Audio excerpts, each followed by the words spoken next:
Il y eut un homme d'entre les pharisiens nommé Nicodème, un chef des Juifs, qui vint, lui, auprès de Jésus de nuit, et il lui dit, « Rabbi, nous savons que tu es un docteur, venu de Dieu, car personne ne peut faire ces miracles que tu fais, si Dieu n'est pas avec lui. » Jésus lui répondit, « En vérité, je te le dis, si un homme ne naît de nouveau, il ne peut pas voir le royaume de Dieu. » Nicodème lui dit, « Mais comment un homme peut-il naître quand il est vieux? Peut-il rentrer dans le sein de sa mère et renaître ?» Jésus répondit, « En vérité, je te le dis, si un homme ne naît d'eau et d'esprit, il ne peut pas entrer dans le royaume de Dieu. Ce qui est né de la chair est chair, et ce qui est né de l'esprit est esprit. Ne t'étonne pas que je te dis, il faut que vous naissiez de nouveau.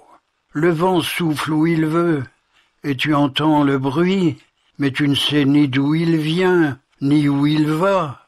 Et il en est ainsi de tout homme qui est né de l'esprit. » Nicodème lui dit, « Mais comment cela peut-il se faire ?» Jésus lui répondit, « Tu es docteur d'Israël, et tu ne sais pas ces choses-là.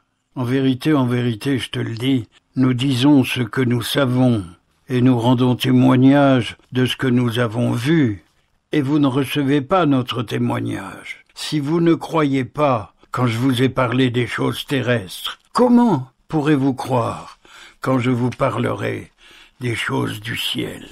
Personne n'est monté au ciel si ce n'est celui qui est descendu du ciel, le Fils de l'homme, celui qui est dans le ciel. Et comme Moïse éleva le serpent dans le désert, il faut de même que le Fils de l'homme soit élevé, afin que quiconque croit en lui ait la vie éternelle.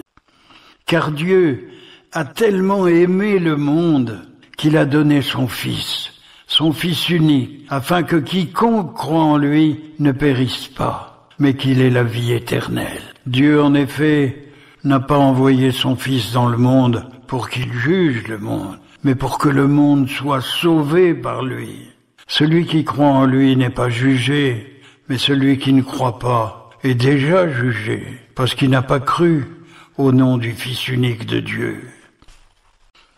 Et ce jugement, c'est que la lumière étant venue dans le monde, les hommes ont préféré les ténèbres à la lumière, parce que leurs œuvres étaient mauvaises. Car quiconque fait le mal déteste la lumière. Il ne vient pas à la lumière, de peur que ses actions ne soient démasquées. Mais celui qui agit selon la vérité, celui-là vient à la lumière, afin que ses actions soient manifestées parce qu'elles sont faites en Dieu. Après cela, Jésus, accompagné de ses disciples, se rendit dans la terre de Judée. Et là, il demeurait avec eux et il baptisait. Jean aussi baptisait à Hénon, près de Salim, parce qu'il y avait là beaucoup d'eau, et on y venait pour être baptisé. Car Jean n'avait pas encore été mis en prison. Or, il s'éleva de la part des disciples de Jean une dispute avec un juif touchant la purification. Ils vinrent trouver Jean et lui dirent, « Rabbi, celui qui était avec toi au-delà du Jourdain et à qui tu as rendu témoignage, voici, il baptise et tous vont à lui. » Jean répondit, « Un homme ne peut recevoir que ce qui lui a été donné du ciel.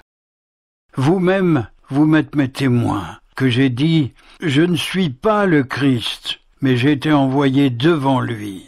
Celui à qui appartient l'épouse, c'est l'époux. Mais l'ami de l'époux qui se tient là et qui l'entend, il éprouve une grande joie à cause de la voix de l'époux. Aussi cette joie qui est la mienne, elle est parfaite. Il faut qu'il grandisse et que je diminue. Celui qui vient d'en haut est au-dessus de tous, celui qui est de la terre est de la terre, et il parle comme étant de la terre. Celui qui vient du ciel est au-dessus de tous. Il rend témoignage de ce qu'il a vu et entendu, et personne ne reçoit son témoignage. Celui qui a reçu son témoignage, celui-là a certifié que Dieu est vrai. Car celui que Dieu a envoyé dit les paroles de Dieu, parce que Dieu ne lui donne pas l'Esprit avec mesure. Le Père aime le Fils, et il a remis toutes choses entre ses mains. Celui qui croit au Fils possède la vie éternelle. Celui qui refuse de croire n'aura pas cette vie, mais il est exposé à la justice de Dieu.